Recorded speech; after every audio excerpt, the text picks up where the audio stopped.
আসসালামু আলাইকুম বন্ধুরা, কেমন আছেন? আশা করছি সকলে ভালো আছেন।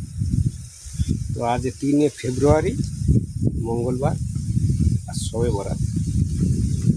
তো শবে বরাত সবার ভালো কাটুক এই কামনা করি। তো ছোট্ট একটা ব্লগে চলে আসলাম।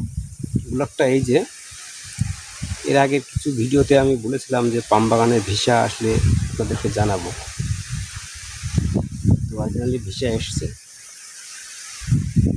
মোটামুটি এই মাসের 15 তারিখের ভিতরে খবর পেয়ে যাবে। যারা এজেন্ট আছে তাদের মাধ্যমে খবর পেয়ে যাবে।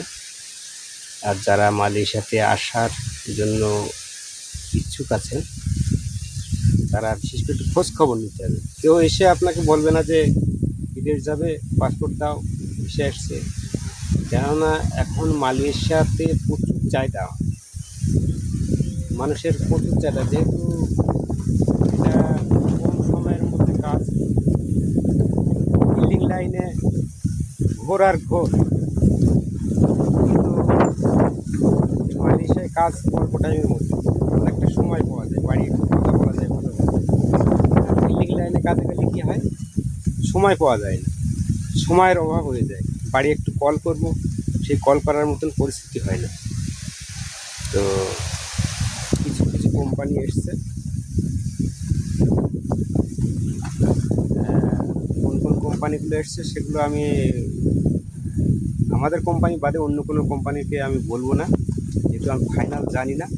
তবে নাম শুনেছি 2-3টে কোম্পানি এসছে। আমাদের ফিল্টার ম্যানেজমেন্ট এর লোক নেবে, এর মাত্র ভ্যাকান্সি 1200 লোক নেবে।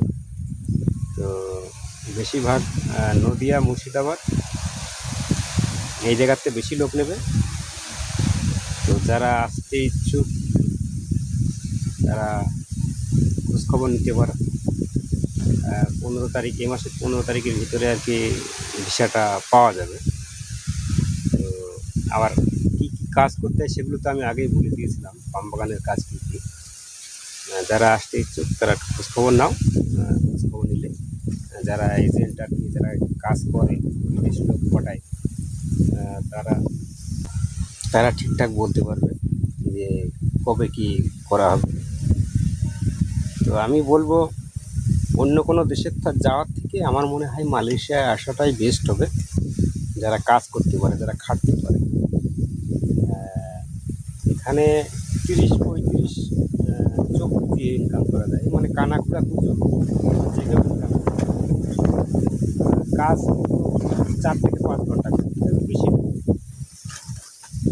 4 থেকে 5 ঘন্টা কাজ করলে মোটামুটি 30 থেকে 35 ইনকাম করা যায়।